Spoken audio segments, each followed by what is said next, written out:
Hello, everybody. I just want to first apologize for the delay in between episodes. I know it's been a little while, but there is a good reason for the delay. We at the Veterans Project have been working extra hard on some very special projects, which we will tell you about at a later day.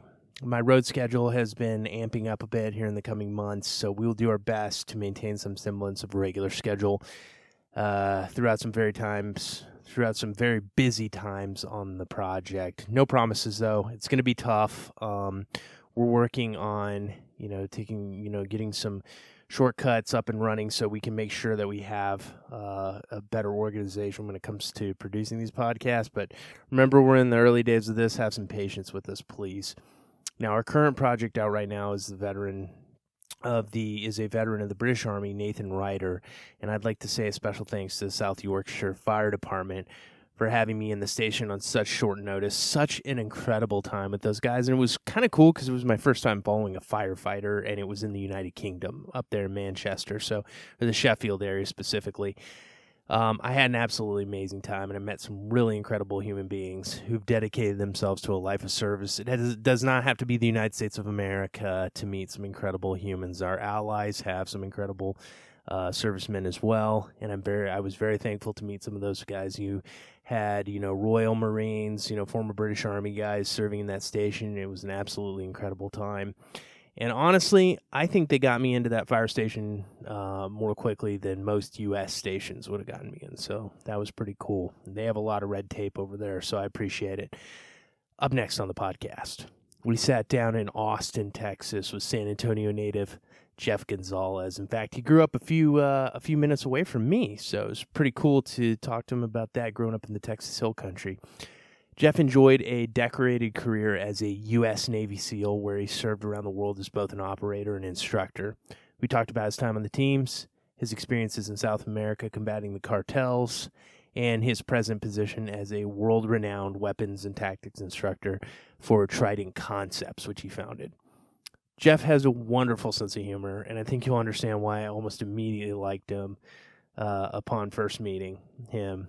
And a big thanks to our guy, Tim Kennedy, on the introduction. I really appreciated that out of the range at Austin. I think you'll really enjoy this conversation. Jeff is an awesome guy. I really enjoyed being around him. I'd spoke to him once or twice before I sat down with him on the podcast. And as usual, brothers in arms, we get along almost immediately. But Jeff's sense of humor really drew me in pretty quickly, and we had a great time. So without further ado, here he is, the one and only Jeff Gonzales. The Veterans Project is a comprehensive essay capturing the legacies of our warfighters, caregivers, and civilians who have stepped forward in defense of our patriotic principles in an effort to capture their stories and to never forget the staggering sacrifices of our nation's finest. This is the Veterans Project podcast, where our legacies are the mission. Here's your host, Tim Kay. Welcome to the Veterans Project podcast. My name is Tim Kay, and I'm your host as usual. Right here, we've got Jeff Gonzales, former Navy SEAL. You're not like the Marines. We can say former, right? Is that allowed, or do you still always say Navy SEAL? I guess I just have. I don't get into the minutia of that, I guess. So I figure if people want to get wrapped around the axle on that, fine. Yeah. That's great. That's awesome. I just love to tease my Marines. Oh, is that right? I got you. Yeah. Oh, that's true. No such thing as a former Marine. Yeah. See, that's again. I just can't get caught up in that minutia. Right. I got you. We got Jeff here live at the range at Austin, where he is the director of training. Right. That's correct. And you have been in this position for how long, Jeff? In February, we will have been open for 3 years. Oh, awesome. Yeah. Well, I first met Jeff, it was probably about a month ago, I'd say, right? right? Has it been a Yeah. month? Yeah. Yeah. We were out here with that guy Tim Kennedy. Yeah. That you might know. That's why I sent you a message. I said, "Hey, I'm going to be in a Scion, not a helicopter." I got that afterwards. I was like, what? Oh, okay. Yeah. Now I got it. That's not my. I'm not that cool. I'm the other TK. Yeah. The other TK. Oh no. Same birthday, same initials, not the You're same person. kidding? Same birthday? Yeah. Wow. Man, it's funny. Oh. Yeah. Good to know. So, Jeff, can you we always, in the Veterans Project, the way we do it is we talk a lot about reintegration. Yeah. But a lot of it's based on where you're from. And you're a South Texas boy like me. Yeah. And from San Antonio area, actually. Yeah, the northern part. Yeah, up in the hill country there. I grew up in just outside of, now it's considered San Antonio proper. But back then we were out in the hill country. Like it was like way out there. Like going downtown was like this adventure. Now it's just like, no big deal. So I grew up down there, and I thank my lucky stars because it was just you don't really get it at the time. Yeah, you don't really appreciate it. So I was very lucky. I consider myself. Were you from the Leon Valley area, right? Yeah. Specifically, yeah. Yeah, just outside there. Like I split time between that and Helotes. Oh, okay. Yeah. Reason this is important to me is because, I live in the Northwest Crossing area. Oh yeah, yeah. So I'm like right down the road from you, man. Well, I lived on right there by Marshall, so Marshall was my alma mater. Yeah. That's awesome. Yeah, man. it's funny. There's some good guys coming out of there. I feel like, yeah. The fellow teammates of mine, the Sotelo brothers, they were out of that area too. Really? Yeah. Wow, that's awesome. Yeah, they're down there in Bernie right now. Well, only one of them. The other one is still on active duty. Bernie's the place where everybody's going now. I love it out there. It was beautiful. It was it was just like growing up in that area. People, it was just a different way of life. Yeah. You talk a little bit about that. What was it like growing up for you in South Texas? What do you remember about your childhood? I remember a lot. Like I had a group of friends whom I'm still close with to this day that we started our friendship probably when T-ball, and all through elementary school, middle school, high school. One of them actually broke off before, like he literally, I think he missed his graduation because he had enlisted in the Navy and he had orders to leave before the graduation ceremony. I think he was there, but like the next day he was gone because I went over to his house because we lived in each other's houses all that time. Yeah. And I went over to his house. His mom was like, "Yeah, he's not here." I'm like, where is he? Oh, he's in the Navy. I'm like, what? What? When did that happen? Exactly. So I had what I consider to be just a normal, upbringing that we played outdoors. I had, my mom would tell me, my rules, the house rules were come home at dusk or when the street lights come on. Yeah. And we stayed at each other's. Back in the good old days. Yeah. And you could do that. Right. We stayed at each other's houses like all the time. Like my best friend lived on the opposite side of my street. I lived in a cul-de-sac, so he lived on the opposite side. And I used to climb the fence and just walk across the fence to get to his house because it was like right there, other than walking all the way down my street, then all the way back up to the other street. It was just a pain. So, I was a mischief, I was a ruffian, if you will, at that point because we just did so much stuff. We were into dirt bikes. We were into BMX. We were into skateboarding. I played in high school. I swam and played water polo. My experience there was probably the bedrock for my naval career. Really was what I think got me acclimated to it. That strong sense of or that strong experience in the water was huge. That's interesting because I love being in the pool. I love being in the water, the river, Guadalupe, and going out camping with my dad. So I feel like pretty natural around it. But that would have been one of the massive reasons for me not liking the SEALs. I wasn't that good of a swimmer. I loved playing water polo. I'm so grateful that I got the chance to play water polo. Yeah. It really helped refine my sense of confidence and control in the water. And I wasn't a very big kid. When I was in high school, I might have weighed like 130, 135. I think when I left for the Navy, my in physical, I was like 155. You know, so I didn't gain. I wasn't that big of a kid. Yeah. I graduated buds at 185. Wow. Yeah. Put on some weight. Yeah, I did. Yeah. It was funny. It's so funny about that because I think it was my junior to senior or sophomore to junior summer. If you are at a good level of swimming, and in Texas, swimming is a big sport. It's very popular, and we produce some amazing swimmers. So you swim year round, you know. So you have your school swim season, and then you have your summer swim season, basically. And so I would swim in the summertime. And I remember the sophomore year, I think it was my sophomore year, I had like this massive growth spurt.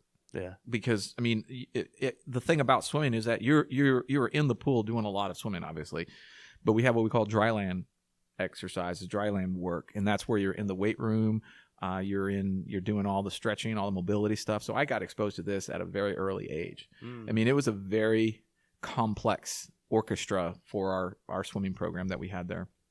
And so I got called in like halfway through the start of my junior year and our swim program had one head coach. So all of our high schools came and swam at the same pool. Okay. And we had one head coach. Then there was the school coaches and Gotcha. the assistant coaches.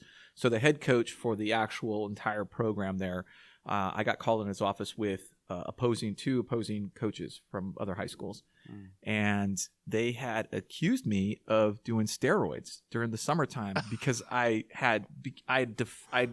started to grow. That's great. You know, and when you're doing that much work at that age, you are just chiseled. I mean, like ripped. Right. And I mean, there was not a morsel of food that was in arm's reach that I could not put in my mouth.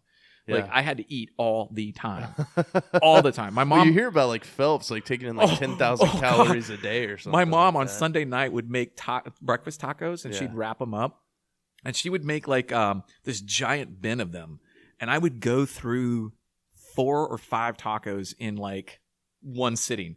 Like I would literally sit, and I had a process. Open one, like they were individually wrapped. Open one, eat it, put the other one on top. Open that one, eat it, put the other one on top. You know, and I just went through it, and I would count the number of tinfoil sheets that I had left. I was like, okay, 4, okay, 5, because I had no idea how many I was eating. I just kept eating. It was like an assembly line of breakfast tacos into my mouth. That's awesome. It was hilarious. Which actually transferred over into the Navy, which is one of the reasons why I gained so much weight. I feel like everybody in San Antonio would have a story like that. Oh, I know. Well, what's there. so funny was Taco Cabana opened up in my high school years. Really? Yeah. So it opened up. The first one opened up on Bandera and I can't remember what that other road was, but it was the very first one they opened up, and it was our second home. Yeah. Because it was on our way. Like Bandera and Gilbo? Maybe Is that one? I think so. Yeah. There's an HEB and a Bill Miller near. Yes. Yeah. The Bill Miller's right on the other side. Yes. I remember Actually, that. I worked at that Bill Miller's. Really? That was the first job I ever had. Was that as a busboy at I had that a Bill ton Miller. of friends who worked there. Yeah. So Wow. then like the natatorium where our pool was just down the interstate the interstate, and on our way to school we had to drive by that Taco Cabana. So we would the drive-through just never see after swim hours. Yeah. It was just this assembly line of swimmers going through the drive-through to get breakfast. Wow. That was hilarious. So what year were you headed to the Navy in? So I graduated high school in 87. Okay. But my head coach there, who I stayed in contact with for a little bit, actually a funny story on that one. He pulled me aside one day. I think it was my beginning of my senior year, maybe midway through. I can't remember exactly. And he asked me. Well, my head coach goes, "Hey, coach wants to see you." And I was like, "Oh crap!" Because the last time that happened when I got called into his office, it wasn't a good experience. Right. Yeah. So you always try. It's like going to the principal's office. You know, you don't want to do that. No. He's always walking the pool deck, but to go into his office is another thing. Yeah. So I remember I went into his office and he's like, "Have you ever heard of the pentathlon?" I'm like, "No, I know what a triathlon is, but I don't know what a pentathlon is." Right. So he felt that I had an aptitude to do well in a sport called the pentathlon, modern pentathlon, which is 5 events, obviously. The run and the swim are the 2 that most people know, and then the other 3 are fencing, shooting, and horseback riding. Okay. And I said, I have no experience other than running and swimming. Like my family didn't grow up with guns, so I had family friends that I would go with my family to go and shoot guns. So I had no formal instruction other than the Boy Scouts and family friends. No formal instruction to Navy SEAL. Yes. to pretty much. director. Pretty much. So it was one of those things where I was a little timid about it at first. And he's like, well, let's go and meet the coaching staff, and then you can make your decision. And the nice thing about it was the Modern Pentathlon is headquartered there in Fort Sam Houston. Yeah. So it's right down the road. Oh, yeah. Well, not technically right down the road, but it's in San Antonio. So we drove out there one day, and I met the coaches, and the coaches are all elite level coaches in this organization. It's because that's the headquarters, right? So, and it's ironic because there happened to be 2 active duty SEALs that were TDY to the headquarters as they were training for a military version of the pentathlon called the SISM Games. And I met them. The coach walked me by them and introduced me to these guys, and I really didn't understand who I was really talking to at the time. Yeah. I didn't have a real good sense of that, but I thought it was cool. I'm like, oh, that's cool. Yeah. So I spent my summer after graduation training for the pentathlon, the nationals, and I went to nationals, junior nationals, and I competed there. So my entire summer, that was it. And my enlistment date was September 17th. Wow. So when I finished nationals, I had a week off, and then I left for the Navy right after that. Wow. So how long were you in for? How long was I in the Navy? Yes. A little bit over 12 years. Wow, 12 years. Yeah. Okay. So when you joined the SEALs, what was the buds process like for you? How was that? Well, I mean, it was such just an impacting period of my life. Yeah. I was in a class that we had 24 people graduate and only 16 originals. Wow. So, we went from a fairly large class, 100 plus students, all the way down to 24. And then 16 originals means that those were the original students that classed up with that class. Because what will happen is as you get rolled back for physical or the educational side of the house, you class back up with the class below you. Right. And so that's where we got those other students that graduated. And I mean, gosh, there's so many experiences that just flash back. Like the one that flashes back to me right now was when I was in pre-training. And when I was in pre-training, you basically are waiting to class up. So I got there I think 30 days early before my class date. And so basically they put you to work. Yeah. And I got to go out to San Clemente Island, which we call the island. I got to go out to the island and basically do some repair and cleanup and painting, a lot of painting out there on our compound in San Clemente. So it was nice because it got me off Coronado, which is another island. Yeah. And so you're kind of away. So you're a little bit left up to your own devices, right? And when there's not a class out there, so we had to go out there when there's not a class, because when there's a class, it's like chaos. Yeah. So there's no class out there, so that's why we're able to do all the maintenance work that we were there for. And I think there's maybe 6 of us out there, 6 pre-trainees. And actually, of the 6, I was the only one that actually graduated. Wow. Everybody else did not make it through. But so we're out there, and the funny thing is that the instructors will periodically for R&R come out to the island to get away, and they'll go out and they'll just do some spearfishing or lobster hunting or any variety of those types of aquatic endeavors. And a lot of times you get tasked to go out with them. Yeah. Like, go get your rubber, you're coming out with me. Okay. And I got one chance to do that. And basically what it means is that you are the shark bait because you carry the catch bag. Okay. So they catch it, you put it in the catch bag, you drag the catch bag. Oh, man. Shark bait. Sounds like a great time. Oh, it was awesome. But the what I remember the most was my exposure to a mini blasting machine. Mm-hmm. So we have these things called a mini blasting machine, and what it is it's like a power source that we use to detonate an electrical charge, a demolition charge. And it has basically has a trip, like a trip that once you generate enough electricity, it trips it and sends the entire charge through, which is what detonates. So it takes you some time to actually physically create enough of that electricity stored in the cells that it will then trip it and send it down through the wires. Oops, excuse me. No worries. So we're in the barn, the boat barn, and one of the instructors comes into the barn. He's like, "Hey, come over here." I'm like, "Hoo-yah." His name, I don't want to say his name because I don't want to get him in trouble, but he's like, "Hold on to these 2 wires." And I was like, "Okay." He's like, "Don't let go." So when an instructor gives you an order, it's like the word of God. Right. And I wasn't even in training at that point. I was in pre-training. So it's like, you do not want to do anything that's going to get you in trouble or that the instructors will remember you. Right. Because you always want to try to be the gray man going through. Yeah. You didn't want to get to training already known. Exactly. So he goes, "Hold these wires." And all the other guys around me were like, they moved back. Backing off. They backed off. So I held onto these wires, and I didn't know what a mini blasting machine was because I wasn't even a Bud student. I mean, I technically was a Bud student, but I hadn't classed up. So I hold on to these things, and I know that something bad is about to happen. I just don't know what. Yeah.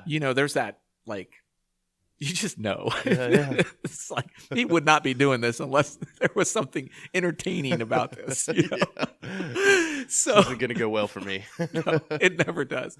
So I remember I'm holding onto these things, and he starts cranking on this mini blasting machine. And as he does, I'm thinking, I kind of now figure out what's happening. Right? But I'm holding onto the wires, and he's got like 1 pump, 2 pumps, 3 pumps, and nothing. Yeah. I'm like, okay, I can do this. And then like 4 pumps. And then on the 5th pump, it tripped the breaker and sent that entire charge. And I'm like, and I was being electrocuted without really knowing it. That was my first run-in with electricity in the Navy. So I'm like, I remember my muscles contracted so hard I could not let go of those wires. And he's like, now what's so funny is the instructor's going, "Okay, let go. Let go. Let go." He's yelling at me, "Let go." And I'm like, I can't. And my muscles had contracted so hard that for like the next week, I couldn't move my arms. They were so sore. This was like as far as I could move this arm. It was just like so tight from that muscle, that forced muscle contraction. Yeah. So that's the story that popped into my head when you asked me about that. About buds, yeah. That's just one of many. Let me just tell you, one of many. Probably pull up a whole podcast with those. Oh my God, I remember that so much. God, that was a blast. I do. No pun intended on that one. Yeah, I mean, the good news was that I had marked myself in a positive light. Yeah. As one of 2 things. One, I was really stupid because I wouldn't let go of the wires. Yeah. That's what they were thinking. They're like, "You're a dumbass. You should have let go of those wires. If you burned yourself, it's your fault." I'm like, yes, hoo-yah, instructor. Okay. But it was funny because they kind of remembered that through it all, but it was remembered as a good thing versus a bad thing. Yeah. What was the pride like when you finally became a SEAL and you earned your Trident? I mean, and correct me if I'm wrong. Like, do you earn your Trident at the end of? No, that's something you get when you get to the teams, right? Back then, yes. Today, it's a little different. Right. It can be summed up in a single photograph. Okay. And my girlfriend, God bless her, she posted up on Veterans Day like a little collage of pictures, and there's a picture of me walking across the compound, the grinder, in at the schoolhouse after I just received my certificate from Buds. Yeah. And the look on my face right then and there says it all. Yeah. Says it all. I can't even put it into words. Man, that's awesome. Yeah, that was pretty cool. So when you got to your teams, who were you with? So I went straight to SEAL Team 4. Okay. And there's a funny story about that because honestly, I went to A school in Virginia and I went to A school in the winter. Oof. And so I hated it. I went to AIT in Virginia. Yeah. I was not a happy camper. In the winter. Yep. Yeah. And so when I got out to California, I was in love with that SoCal life. I was like, I don't want to go back to Virginia.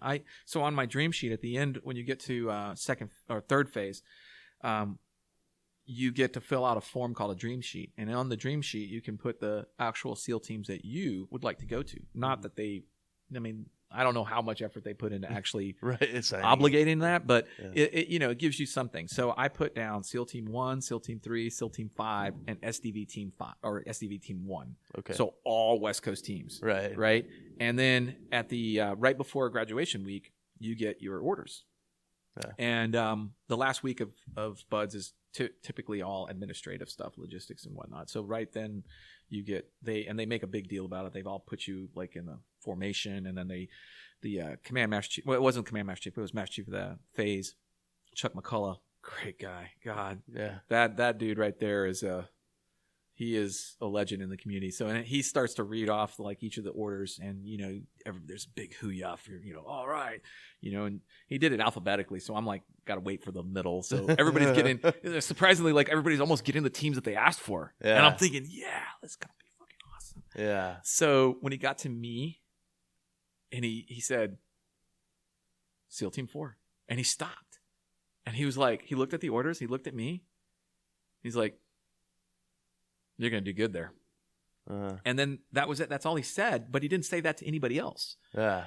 And there was another guy, another instructor, great guy as well, who after the ceremony there, not the ceremony, but after that little event, he comes up to me and he's like, you're going to a good team, and you're going to a good team at a good time. And I didn't understand what that meant. So when we were at the island, during second phase, which is our land warfare, we had a visit from the commanding officer and the command master chief from SEAL Team 4. And I kind of like, I listened to their speeches only because it was obviously the commanding officer and the command master chief, so you Right. pay attention, right? Yeah. But they were from the East Coast, and I'm like, man, I don't want to go to the East Coast. I Yeah. don't know if I could do it. And they started Also, you're probably just thinking about trying to get through too. well, at that point, yeah, there's that. Yeah. But, you're also thinking about like, basically they were recruiting for their Gotcha. team. They were Okay. recruiting for their team. Makes sense. And so, because, when you fill out the dream sheet, they try to accommodate some of those requests. I mean, if people are volunteering to go to a team that's short manned, that means they don't have to start voluntolding you to go. Right. Yeah. So then I listened in, and they were talking about the narco-terrorism in Central and South America, and I was like, whatever. Yeah. Yeah, that's the East Coast, though, man. I don't want to go to the East Coast. And I kind of just let it go. Didn't really pay attention to it. And then when Instructor Faye started talking to me about SEAL Team 4 and kind of like what was going on with those guys, I was like, okay. Yeah. Sounds interesting. But what was so funny was I was the only student, the class before me and 3 classes after me did not send any students to SEAL Team 4. Wow. I was the only one that went there for so I was a new guy. I was like a perpetual new guy for almost 2 years. Wow. Because nobody came. You were cursed. I was the junior man. Now there's a good part to this. Okay. There's a ceremony where the oldest ranking member of the command and the youngest ranking member of the command get to reverse roles. Yeah. It's a tradition, and it's called splicing the main brace. And basically what that is from a nautical point of view is the main brace was the main mast that went all the way down through the bowels of the ship, all the way to the main, it was down in the bowels where all the nasty was. And so the youngest sailor would be tasked to crawl through these crevices, which is filled with nasty stuff, and actually place this compound on the beam to help create, basically keep it from rotting. Okay. All right. And it was shit duty. I mean, Yeah. like bad. bad. Yeah. Like you're literally crawling through shit, Uh-huh. the bowels of the ship. And so the tradition was that the young, as a compensation, so to speak, you get to actually act. You get to reverse role. So the CO then shares his bottle with you, and you get to drink from the CO's bottle. So everybody pints. Mind your P's and Q's is as a nautical term for mind your pints and quarts. Huh. So when you misbehave on a ship, that's what the quartermaster will tell you. Mind your P's and Q's, because when we would issue out rations, if you did stupid stuff, you wouldn't get your rum ration. So okay. So anyhow, he would, the CO always had his own, the captain always had his own. So I did get to partake in that. So if I had any glory in being the new guy for that long, it was that I got to do that ceremony, which was, it's kind of cool. It's cool, very yeah. traditional. So I dug it. Yeah. Yeah. And I found out that captain He passed away about 3 years ago. Oh, wow. Unfortunately, yeah. Yeah. So That's tough, man. yeah, it is. Yeah. It's hard to see guys go. Yeah. And he was he still in? When he passed? Yeah. I think he'd retired by then. Oh, okay. I think he was, you know what? I don't know how long he had been retired, but I'm pretty sure he was retired. Yeah. Wow. So, Jeff, what was it like when you got to Team 4? And did you enjoy being on that team? I mean, I suppose count you my wouldn't lucky say no. stars. All the guys listening, you better say yes. Well, I count my lucky stars. It was the best thing that happened to me in my naval career. Really? Oh, absolutely. Yeah. I mean, I can't say that unequivocally, but I can say that the path that I was on was awesome. Yeah, that's awesome. So SEAL Team 4 at that time was heavily involved in Central and South America. So I showed up to the command right before Operation Just Cause. So when you asked me about how do you get your Trident, so basically once you graduate BUDS, at that time you would go to your team. Well, you'd go to jump school. Then you'd go to your team. And then you'd get classed up with what's called STT. It's now called, STT stood for SEAL Tactical Training, and now it's called SQT, SEAL Qualification Training. And that was run by the individual teams. So now it's run by the training command out in California. And you would class up with that, which was, again, another 6 months. And that's where you actually learned the trade craft for being a SEAL. Like, BUDS really doesn't do it. It gives you a foundation, and it's designed as a giant filter system, right? So you don't really learn your trade craft till you get to STT or SQT. And then from that moment, you graduate from STT, then you would go, you had a probation period. And then after the probation period, you could take your, basically it was a board. You would sit in front of a board of all the senior members of the command, all the senior enlisted members, and they would ask you various questions. And you had to pass these questions. And then you had to do various tasks, everything from configuring a satellite radio to breaking apart a rifle and putting it back together blindfolded, to being able to start an IV, to being able to plot grid coordinates. So you had all these other tasks you had to do. And if you passed that, if you made it successfully through the board, then the senior enlisted would give the CO their recommendation that you be awarded your Trident. And then the CO would then issue you the Trident at the next major muster and whatnot. So once you get through that, so that's all total, that's about a year and a half, 18 months. Right. So it was a long. That is long. Long trials. So, but again, my command was stocked with just some of the, at the time, the legends, guys that were just ridiculously well respected, had a lot of experience for being, and you have to put it in context back that time period. The catchphrase of the time was low intensity conflict. So we were involved in all these little skirmishes all throughout the world, but we were getting the lion's share of them because of how hot the region was. Back then, we also had territorial regions that each SEAL team was responsible for. Gotcha. So it's a little different now, but back then, our AO was the Central and South American. If you look on the emblem of the SEAL Team 4's logo, you'll see the SEAL holding a dagger to basically Central America, which denotes our AO. Gotcha. So as soon as I got to STT, I did really good in STT. STT was like, man, this is my jam. I am in my zone. I am doing everything. Like, I think back to STT, and I feel like I was at my very, very best at that moment. Yeah. Those moments, I was like doing it for real. And I got called into the training chief's office, a guy named Brian Brackett, who had the thickest New England accent ever. Love him to death. Yeah. And he was impervious to cold. Yeah. That's the other thing I remember. It's like he had alcohol instead of blood in his veins. Yeah. It just didn't freeze. It didn't get cold. It was hilarious.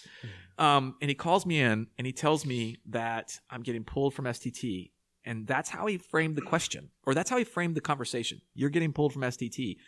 And I freaked out. I was like, my heart rate just jumped. I mean, doubled. And he's like, there was an accident. You're platooning up. And you're going to be going to your platoon. You need to go down and check in with your OIC right now. Wow.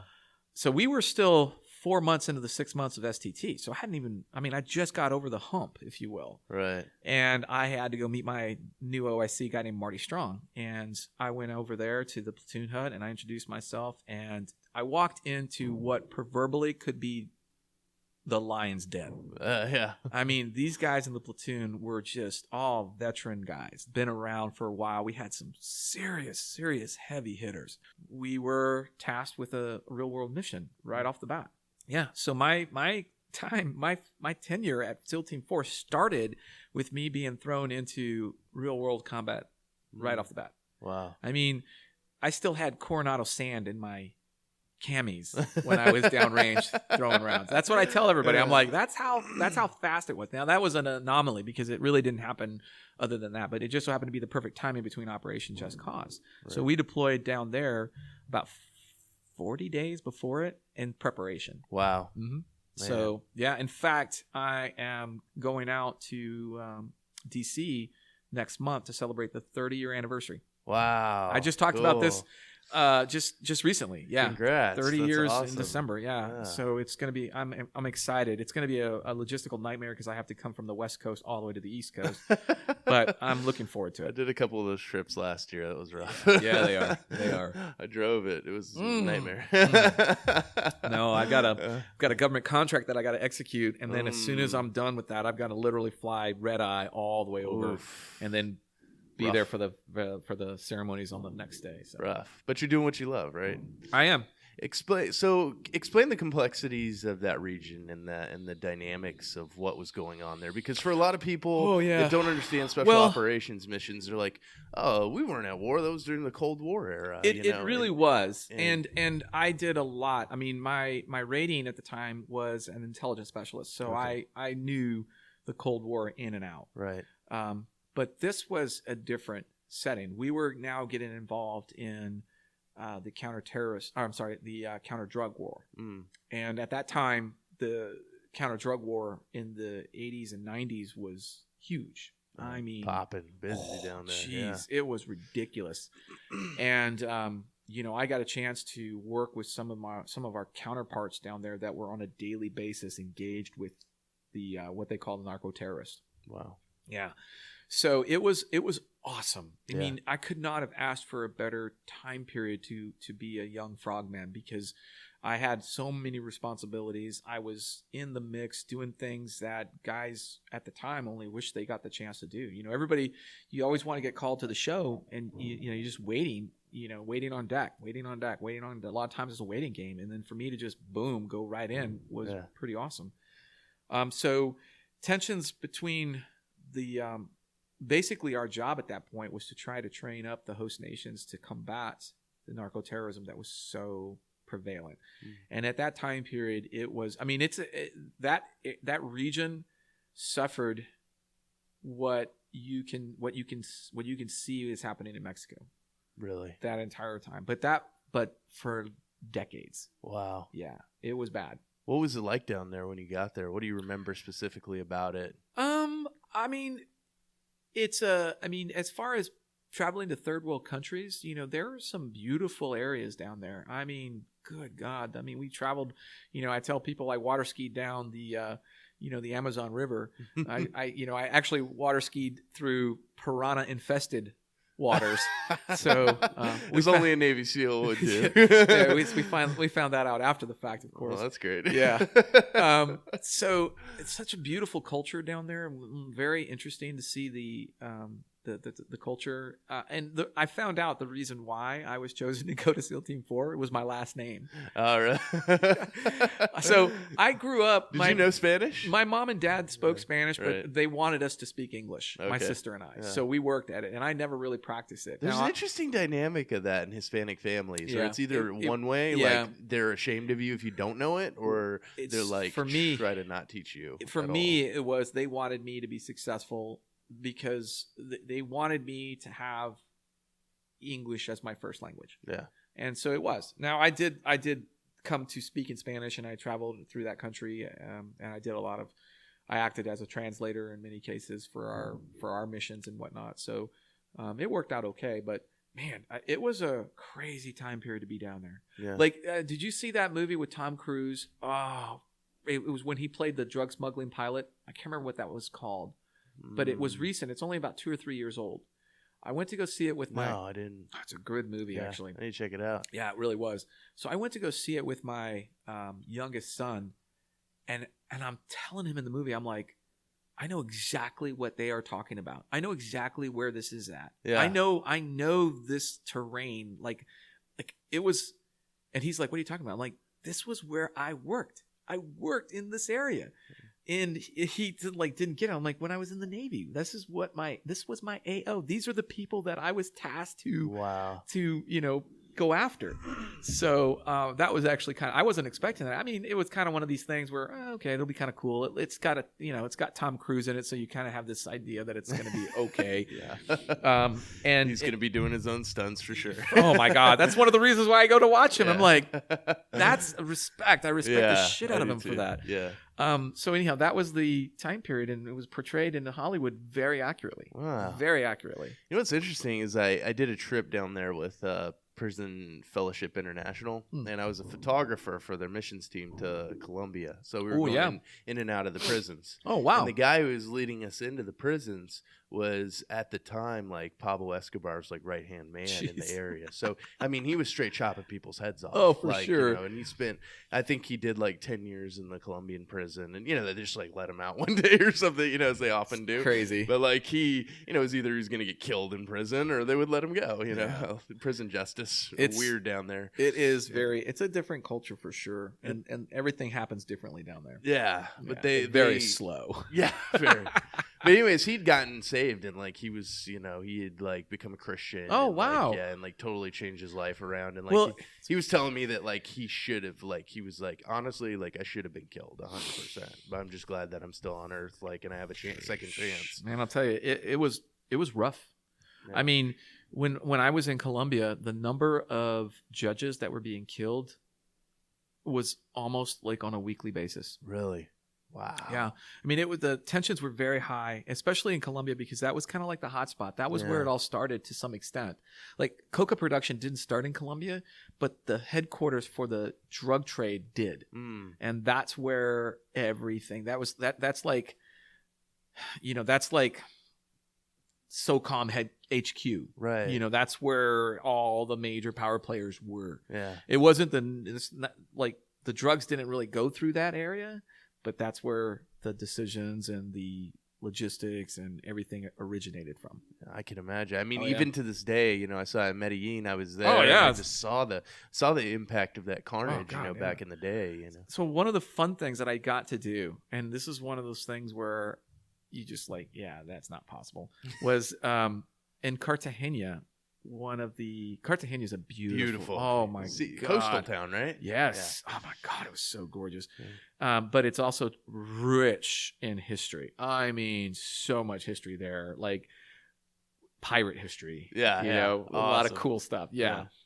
And so there's a lot of sunken galleons all over the place. Oh, cool. And there's this one that's not far from, like the whole area. It's a boat ride out there, and it takes like maybe a full day to go out there, dive in, and then come back in. But basically what had happened was when the ship sank, the casket that had all the cannonballs, basically what happened was the cannonballs fused together and the wood eventually rotted away. So there's a bed of cannonballs. Wow. And it's called La Cama de, I can't remember.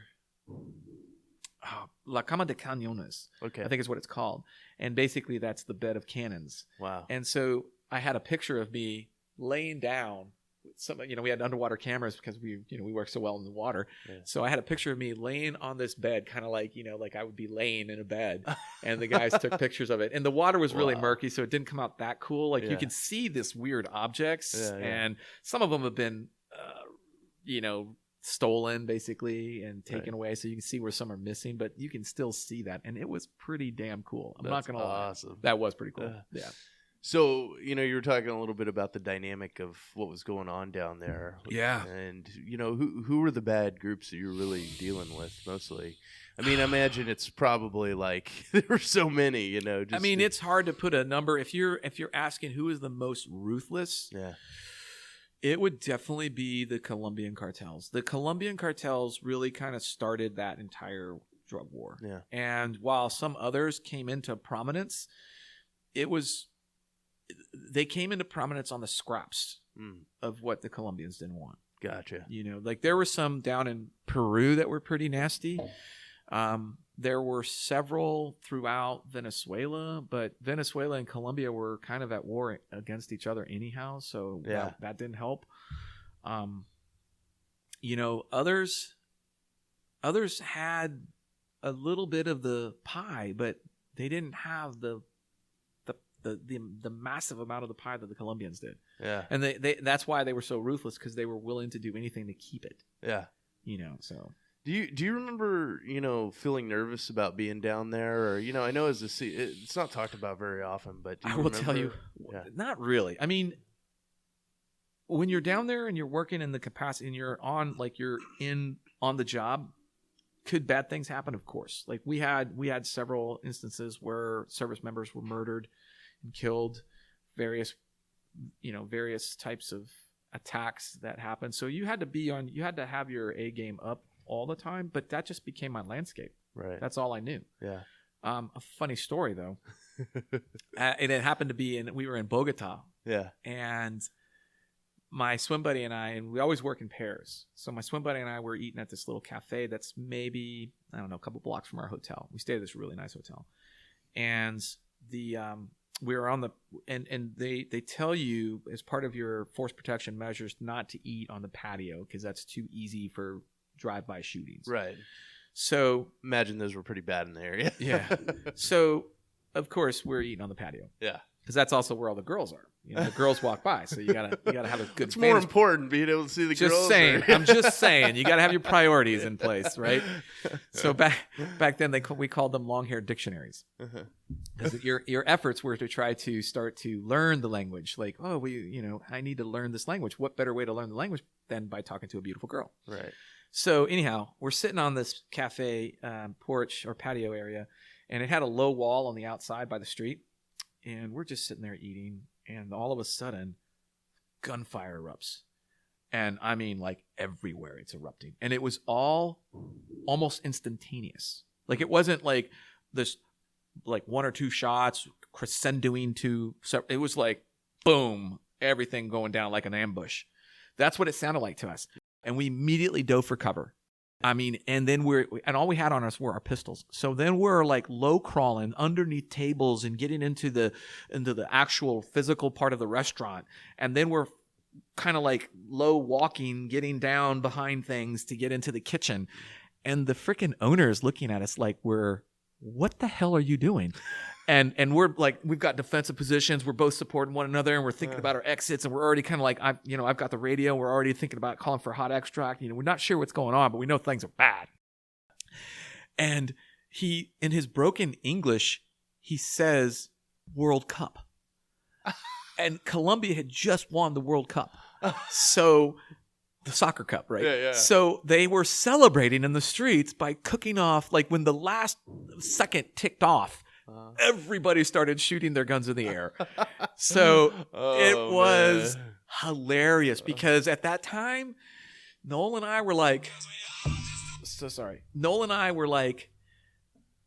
oh, wow, we look like jackasses. We look so bad. Yeah. Oh, my God. Play it off. Just play it off, right? Yeah. So we just go back out there. We leave all the money on the table. Just kind of saunter away, like nothing ever happened, right? Yeah. Here, I can only imagine, like some of the looks on the patrons' faces must have been hilarious. Yeah. Because we literally were low crawling out of the patio into the building, into the physical building. Once we got into the physical building, we started leapfrogging back, covering each other to the kitchen, and we got good defensive position set up. And we're thinking about, okay, I've got like 2 magazines. You've got 2. Okay, we need to start looking at other weapons. There's all these kitchen knives and hot water. Okay, well, this will be our last stand. This is our Alamo right here, And the fucking guys are just like, hey, yeah, we just won the World Cup. Might want to kind of simmer down a little. Yeah. So awesome. to answer your question about the conditions and your kind of like where you were at, that kind of sums it up. I think they probably knew you were Americans by then. At that point, yeah, for sure. For sure. Hey, bro, we can't go back to that restaurant. Yeah, no. And it had good food. I remember that too. It was we'd been there a couple times. You know, Colombian food's awesome, man. Yeah, it is. So, do you remember? And you know, did you guys get into conflict? Did you guys get into stuff down there? You know, was it? So, the correct legal answer is no. No. Yes. Yeah. I was gonna ask that. That is the. Is there a legal answer? Yes, Yeah. that is the correct legal answer. Right. Yeah. I get it. So how long did you spend down there? A lot of time. Yeah. I spent so much time down there. My first deployment, I actually went down. I had already deployed early, and then the sister platoon that was coming down to relieve my platoon had lost a guy. So they asked me if I wanted to jump into that platoon. So I did. Yeah. So I did 2 back-to-backs. I spent my first deployment. I spent almost 2 years in theater before I came back to the States. I mean, I was like, I didn't even recognize people back at the command. Yeah. Like people were like, "Who are you, new guy?" And I'm like, "Dude, I'm not the new guy anymore." Yeah. That's funny. So yeah, I mean, it was great. I had so much fun. I made some amazing friends. Like my teammates from that era are some of my closest friends. I have some of them actually locally here. That's awesome. We see each other every now and then. Wow. Yeah. How did you feel about the nature of that whole, you know, the war on drugs? How did you feel about it at the time, and Simple. how do you feel about it now? That was my job. Yeah. You know, the JSOC pointed is like I tell people, I'm like, point me towards the enemy. Yeah. And then let me go. So that was what I did. Yeah. I didn't give it any thought. I didn't care what it's not my place to have a political opinion about what we're doing. Right. My job is, I am violence delivered for lack of a better way. Right. Yeah. So it didn't really faze me at all. Yeah. Makes sense. Yeah. So 12 years in. Yeah. So you got out in about 99 or 2000? Yeah. Exactly in 99. She just looked like she was chewing on something. All good. Oh. We got his doggy, his pupper in here. Beautiful Belgian. Thank you. Yeah. She is. Oh, somebody woke up from a nappy poo. You took a long nap, didn't you? Oh, you're so beautiful. Oh God. Forgive me. What was the question? No worries. No, I was asking you about, you spent 12 years in. You got out. Right. Yeah. So my last tour of duty was at the command at our training center in Coronado as an instructor. And I did not think I was going to like that job, but I actually liked it a lot more than I thought. Really? Mm-hmm. Because like all I ever knew was the business end of our community. And so going to a training command to me I considered it a step down. Right. And as I was checking out of my command, I had to go through all of our various departments and get checked out and turn in any gear and whatnot, get all my out briefing. And I went to our training department, who was being the senior chief there that was responsible for all the training, was this Vietnam era frogman. And great guy. I learned so much from him. It's not even funny. My technical skill with demolition, I credit him and one other guy. Yeah. The two of those guys taught me so much about demo. It wasn't even funny. But as I'm checking out, I slide my piece of paper over his desk. I'm standing up. He's sitting down, and he's like, "You're checking out?" I'm like, "Yeah." "Where are you going?" I'm going to Bud's. And I was kind of like melancholy, about it. I was like, "No." Yeah. And he kind of was like, "What's wrong?" I'm like, "Well, I don't want to go. I'm going because I took those orders because of another teammate there at 4 was going to have to go unaccompanied, which meant that he was going to have to leave his family behind. His children, wife, everybody would have to stay behind. He'd go over there and then have to figure out how to keep his family together. So right. I volunteered to go and take his orders. And I kind of like was happy that I was doing that, but I wasn't happy that I was leaving my command. Right. So when I check out, I'm kind of a little down in the dumps a little bit because I feel like I'm not being demoted, but I'm taking a downward spiral, I guess. Right. And he got livid. Really? Oh, he got pissed Yeah. because he knew who I was, and he knew I worked with him very closely, so he knew my capacity. And his comment was afterwards I realized I'd been an ass. Yeah. But his comment was to the effect of, you earned all that experience through the hard work of other SEALs. You owe it to the community to give back. Yeah. And it was like, that's a good point of view. Damn, I felt like this big at that point. Yeah. You got a Vietnam UDT SEAL team guy. I got dressed down hard. Yeah. So I changed my attitude when I still had a bad attitude. I'm not going to lie. I still had a bad attitude, but I changed my majority of my attitude when I went out there. So my last tour of duty out at the center was great because the Bud students that went through at that time period later became some of the most decorated, respected, accomplished SEALs that we had at that time. Yeah. And I stay in touch with a lot of these guys. In fact, I'll be at, unfortunately, funerals where I'll see some of these guys. And I'm just so ridiculously proud of them. Yeah. And I didn't value that at the time. I didn't have an appreciation for that until after all of this. And they went on to accomplish so much. We lost so many of them. Man. But is that tough? Like, you probably remember some of those guys. So the way I tell people is like, I'm going to remember. I don't remember per se. There's only two reasons why I would remember you. Yeah. One, you were a bag, or two, you were badass. Yeah. And if you were, so I'd always pose the question. Like, the guys would ask me, like, "Hey, do you remember me, Instructor Gonzales?" And I'd be like, "Well, I can tell you this. I'll remember you from one of two reasons. You were either a bag or you were badass. Which one are you?" And they'd be like, so that kind of would catch them. They'd kind of catch them off guard a little bit. Yeah. So I really enjoyed it, but I also felt like working at that command gave me the very foundation for my instructor career. Yeah.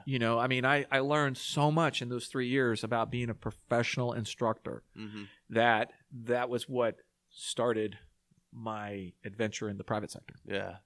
How much are you enjoying what you do now, and how did you get into that? How did that happen? So it's a funny story, maybe. While I was there at the command, I got a chance to go to several training schools. I went to a couple different shooting schools, and I went to one, and they really liked me as an individual, and they offered me a job.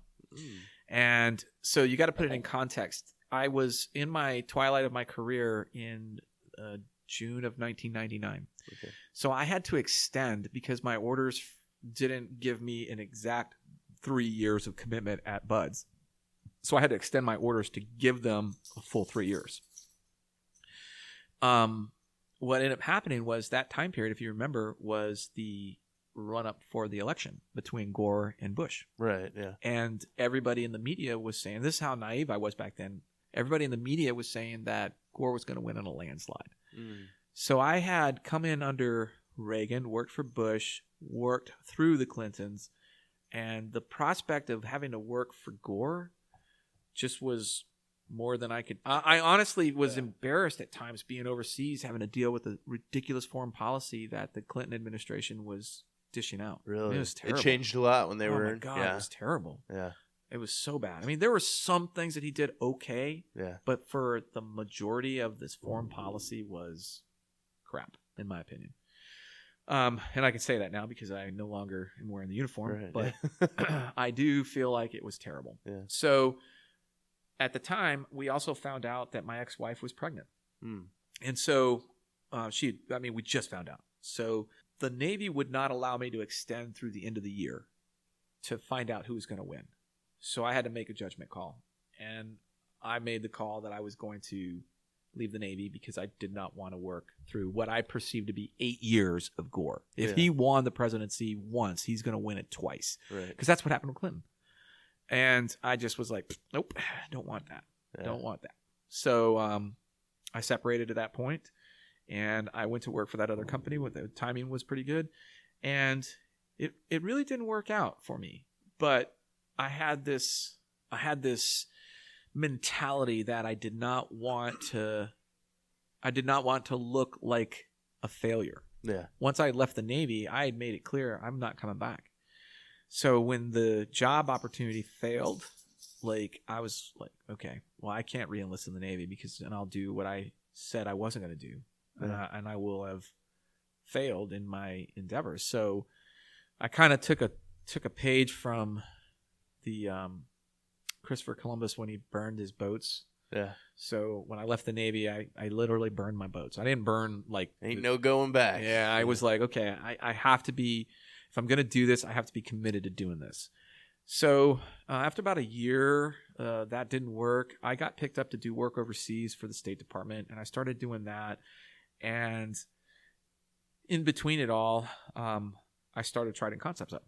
Awesome. And Tricon did fantastic in those early years because there really weren't other special operations instructors teaching in the private sector. There were few. There was only a handful. And we very rarely saw one another because our orbits didn't sync up enough. And so what ended up happening was it was a free fire zone. You could just do, I worked with so many agencies and units and departments during that time period that it was crazy. So, how important during that time, I don't mean to interrupt, but how important during that time was the feedback that the students were giving, coming back from tours and, seeing what they saw on the ground? Were you having to input a lot of change in your programs, or were the basic concepts kind of staying the same? So the foundation work didn't really change. Yeah. There was one major change, which was when we shifted from the Iraq theater to the Afghanistan theater, and that just happened to deal with distance. Gotcha. The engagements in Iraq were typically 50 meters in, and in Afghanistan they were greater. So that changed a little bit. Yeah. But when I started Tricon, we were doing great, and it was awesome. I don't remember how many years Tricon had been up and running, but I got a call from a former teammate of mine, a guy named Gary Jackson, who was the president of Blackwater at the time. And he said to me, "Hey, I've got a deal. I got a good gig going. You're going to want to be on this." And I'm like, "Well, what is it?" "I can't tell you. You're going to be receiving an airline ticket. You need to get on the plane and come out here." I'm like, "Really?" He's like, "Yeah, your ticket will be there any minute now." And I got off the phone. Sounds horrifying. Yeah. I get off the phone and there's a FedEx envelope with an airline ticket for me. Yeah. Flying back out because I was living in Arizona at that point. Yeah. So I got on the plane and I said, "Okay, well, can you at least tell me who's involved?" Mm-hmm. And he listed off some of the names, and I was like, "I'll be there." Yeah. So I flew out there. I was a plank owner for Blackwater's initial work overseas. Wow. What they did. I did that for a while, and it reached a boiling point, if you will, where the time I was spending overseas, even though I was making really good money, I was losing money because Tricon was doing better. Right. So I eventually stopped deploying overseas and focused exclusively on Tricon. Yeah. And that has been the case up until about 3 years ago when I started working here. Tricon still is very active. I still do a lot of work domestically throughout the country, but this is the other job that I have, if you will. Yeah, right at the range. Mm-hmm.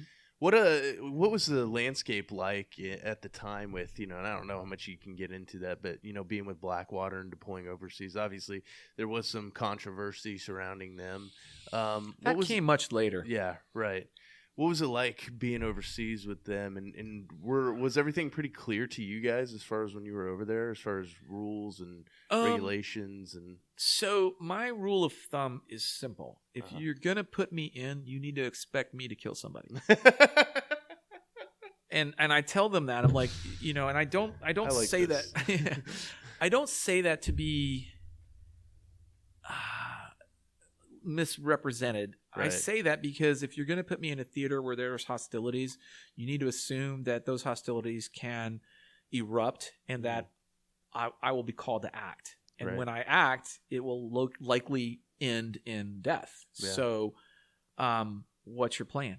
Right. What are you going to do when that happens? And I found that the host, if you will, was more inclined to sidestep that question. They didn't like it. Gotcha. They didn't like it at all. Yeah. And I was like, well, what's the answer? Yeah. And eventually we got an answer. And I was told never to respond to questions from the suits anymore. Yeah. So, because we went into this giant, business room, this meeting room with these lawyers that can only be described as $1,000 an hour lawyers that were painting the picture, the landscape for us. And then they asked, do you have any questions? And I was like, yes, as a matter of fact, I do. What are you going to do when I kill somebody? So I could have possibly phrased that a little better, but. How is that? It's such a weird concept to people, though, to think about going into a room full of lawyers when your job is warfare. It is weird, but that was in the private sector, so it was a new landscape for us. Yeah, that is interesting. Yeah, and not to diss on them, they provided us with some very valuable information. Yeah, and our job was pretty clear cut. Yeah, there was good times and bad times. I mean, it's the chaos of war. There's things that are always going to go well, and there are things that are not going to go well. Yeah. I can imagine. Yeah. Did you enjoy that time though? Did you enjoy being over there? I will tell you what I enjoyed. I enjoyed two things. I enjoyed being back in the tight knit community, if you will, because everybody with the exception of I think 3 people, everybody on our team were all former team guys. Okay. And honestly, I did believe in the mission. No bite. I did believe in the mission. And I several years later, I was asked to speak at an annual conference of some sort, and they had asked me to speak on my experience in Afghanistan, and I was like, well, I can talk to you as a private citizen. I can't discuss geopolitical scenarios. Right? It's not my position to do that. They're like, yeah, no, we just want to hear your experience. I'm like, okay, fine, I'll do it. What they didn't tell me was that they were going to have an opposing view. And when I show up there, I go first and I start talking. And what I tell people was my observations. Like when I first got on the ground, we did not see a single female. Other than the females in our compound, there was no females on the ground. Wow. Then after a deployment or two, you started to see them, again, if you understand the religion, you understand that they are required by their law to, they cannot move individually. They have to move in groups or hordes. And then they have to be fully clad when they are. Right. So after the first deployment, I didn't see anybody. And then we started to see them working in groups. They would come out there in 2s and 3s with all their kids and stuff. Full clad, head to toe burkas. Then after another deployment or two, I started to see just the face veil. And then on my last deployment, I saw in downtown Kabul a female walking around in Western business attire. Wow. Which, if you understand that region at that time period, that in and of itself speaks volumes about our involvement there. That wasn't happening since before the Taliban. No, not at all. Right. So it was a little bit rewarding in that sense. Yeah. And it was tough because the populace kind of knew the American playbook, which is we're going to get involved, we're going to rah, get you all excited, you're going to do a lot of things for us, then we're going to leave. Yeah. And I was trying to relay that our experience there was so valuable that I was there when women had the chance to vote in the presidential election. Wow. And it was so cool because they would walk when they would see Americans, and it's not like you can't tell who we are, in the public, they would give you a thumbs up. And what that signified was that to vote, they had to put their thumbprint on the ink. ballot. Yeah. So it was covered in this purple ink. Yeah. So when they showed you that purple ink, it meant they were thanking you for what we had done, because it gave them the opportunity to vote in their presidential elections. That's so cool. Which had not been the case. So anyhow, I do my little piece. I take questions from the audience, and I had some good questions that, again, I can't answer about geopolitical scenarios, but I can just tell you about my experience here. And then there was this one lady, and she was in the front row, and the entire time she was just scowling at me. And I'm like, what's her? She already has her opinions. Yeah, I'm like, what's her problem, right? And I'm like, please don't. And then she asked, after the other guy, he asked the question. So she was like the fourth person that asked a question, and I was trying to be nice to her and just relay. Again, I cannot speak on our policy. It's not my place to say this policy is good, this policy is bad, blah, blah, blah. I'm just relaying to you what I saw on the ground. Right. Take it for what it's worth. That's real-time information about, if you want to interpret that, from our policies, the effectiveness of our policies. But make your own assessment. Don't ask me to tell you. Yeah. So then she just got really she was trying to poke and sharpshoot and create issues. And I finally lost it with her. I was like, ma'am, I'm tired of dealing with your rhetoric. And I will tell you right now that if I had the ability to transport you and I to this country for us to have a sit-down conversation like we're doing right now in public, if I were to step away from that table, you would be killed. Yeah. You would be killed for breaking the law, for being alone with another unmarried, being with a male, not being dressed conservatively in a burqa or a head veil, having your own opinion that you are arguing with the male. Like, don't you understand what you're doing right now doesn't exist in that country? Yeah. Don't you recognize that as progress? Can't you at least acknowledge that you and I having this conversation is our opportunity here in America that doesn't exist in other countries? You could have literally slaughtered her in that scenario, and it would have been. Okay. I mean, when I got on the ground there, we were doing our routes, and we went by a very famous soccer field. And the soccer field was still littered with. Heard about that? Yeah, the stadium. The soccer field stadium on the ground. The dirt was still discolored from the blood from the stonings. Gosh. Yeah. So I'm like, I mean, this is real. This is not thick made up stuff. This is actual real. And if you haven't, and I asked her the first question I asked, have you ever been to that region? Have you ever been to that part of the world? No. I'm like, so your opinions don't really have experience to draw on. Did you even read The Kite Runner? I don't even think that was out at that time, maybe. Oh, yeah. Okay, I don't even know. But yeah. Formal education. Yeah, exactly. It's like, hey, just stop for a second. Stop being a bitch and just think for a moment that the fact that you and I are having this disagreement, if we were to have that disagreement in Afghanistan right now, you would die. Yeah. It's a privilege, and for it's you not a to pretty even have death. this. Being stoned to death is not pretty. I mean, it is not pretty. Yeah. Oof. Yeah. There's some videos online that we had to watch before we left, and that was one of them.